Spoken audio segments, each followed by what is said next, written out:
Hello. Today is Disney Alice in Wonderland, a present for the Queen.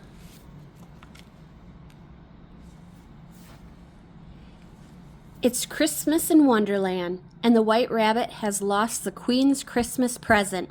Can Alice help the White Rabbit find the gift, or will it be off with their heads?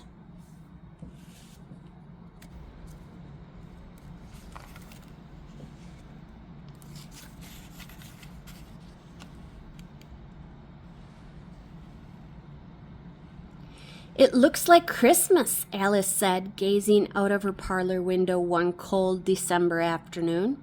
Snow sparkled in the fields and on the branches of the pine trees. Outside, children were building a snowman. Alice thought about joining them, but the parlor was so warm and cozy. Alice yawned. Perhaps it would be best to stay inside after all.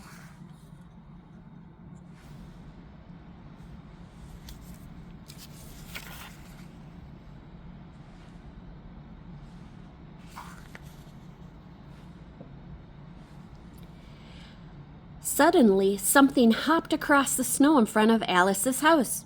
It was a rabbit with white fur, wearing a red coat. Startled, Alice sat up and peered out of the window. "Why, it's the White Rabbit from Wonderland," she cried. "It's lost! It's lost!" the White Rabbit wailed as he hurried past the house.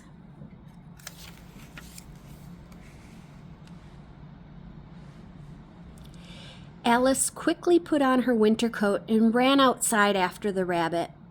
She caught up to him just as he was about to dive into a hole under a tree. "Oh, you must let me through," the White Rabbit cried. "I've lost the Queen of Hearts' Christmas present. If I can't find it, she'll have my head." "Oh dear, that would be awful indeed," Alice said. "Please let me help you find it." But the White Rabbit simply dived down the hole without another word.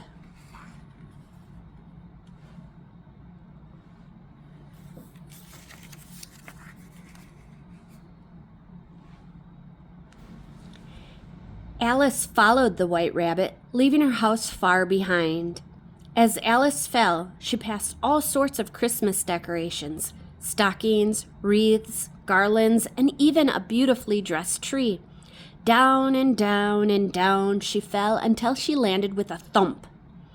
Alice saw the rabbit's fluffy tail disappear through a door. She hurried after him and found herself on a snowy path lined with evergreen trees. The White Rabbit was gone, but Alice could see his footprints in the snow.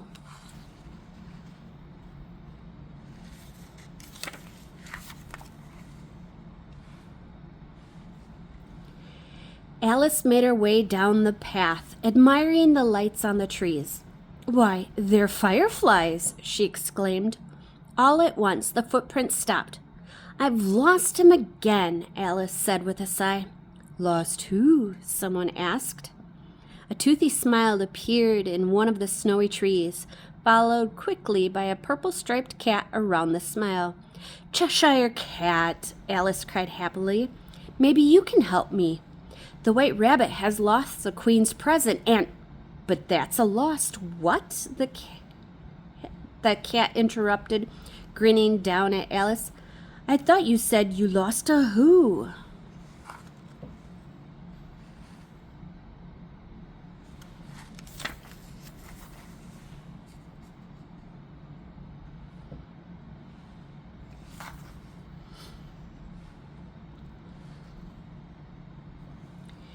Alice frowned. Usually she quite enjoyed riddles, but she always had such trouble explaining herself to the Cheshire Cat. "I didn't lose a what?" she said to the smiling cat. "The White Rabbit did. Now I've lost him." Suddenly the Cheshire Cat disappeared, leaving the tree branch empty once again. "I can't help you with your lost who," he called out, "but I can help you with your lost what.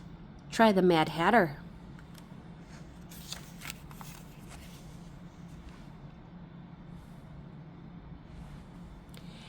Alice looked around.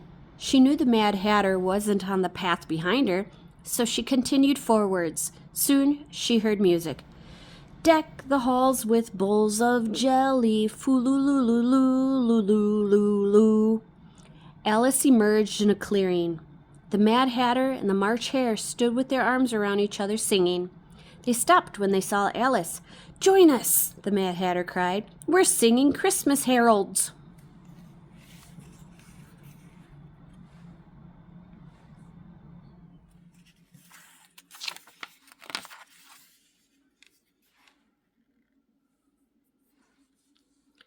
"Christmas heralds?" Alice asked, confused. "Don't you mean Christmas carols?" "What does carol have to do with it?" the March Hare asked. "Everyone knows Harold wrote all the best Christmas songs," added the Mad Hatter.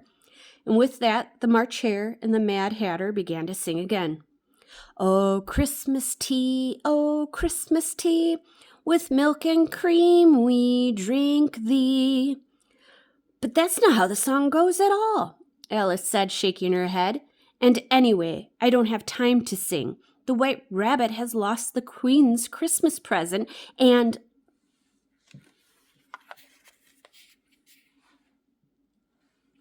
Suddenly, the Mad Hatter jumped in front of Alice, holding a teapot and a teacup. "Cold cocoa?" he offered, handing Alice a teacup. "Don't you mean hot cocoa?" Alice replied.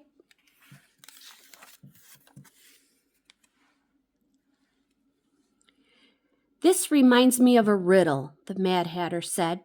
"What keeps your head cool in the summer and warm in the winter?" "A hat, of course," Alice said. With a twinkle in his eye, the Mad Hatter took off his hat. Sitting atop his head was a large Christmas present, and lying on top of the present was the tiny, sleepy Dormouse. "There you are," the Mad Hatter said, grabbing the Dormouse. "And here you are," the March Hare said, handing Alice the present. "Oh, thank you," Alice cried. "Now, if you would be so kind—" But the Mad Hatter and the March Hare weren't listening and burst into song again. Alice realized she would have to keep looking for the White Rabbit on her own.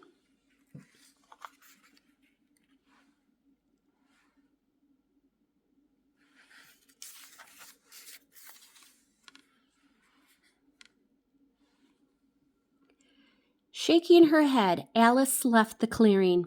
As she made her way through the trees, she saw that the White Rabbit's footprints had reappeared. She carefully followed them all the way to the Queen's castle. As she approached the gates, the Queen's guards grabbed her. "The Queen's got a reward out for your head," one of the guards said.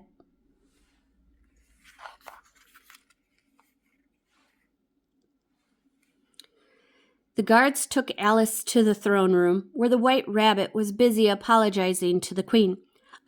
I'm sorry, Your Majesty," he said, stammering. "I had your present, and then I lost it." The Queen had heard enough. She stood and pointed down at the White Rabbit. "Off with his head!" she shouted. "No!" Alice cried, breaking away from the guards. "The present isn't lost. I found it."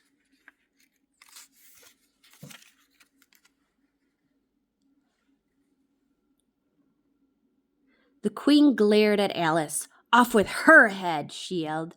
The King coughed quietly and placed his hand on the Queen's arm. "Perhaps you should open the present first, dear," he suggested meekly. The Queen eyed the present. "I suppose I could," she said, tearing off the box's wrapping. Her eyes lit up as she pulled out a small Christmas tree.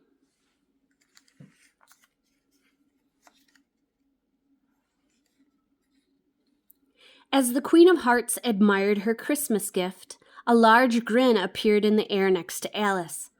"Now might not be the worst time to slip away," it said. Alice nodded and quietly sneaked out of the room. As soon as she was safely out of sight, she began to run. But she slipped on a patch of ice and hit her head. Everything went black.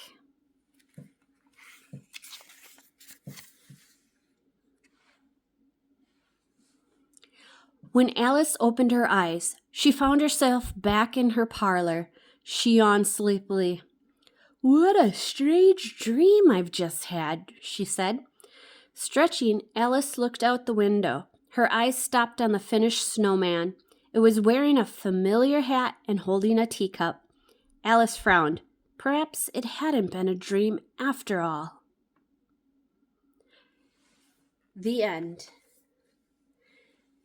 Thank you for listening, and I'll talk to you again later. Have a good day. Bye.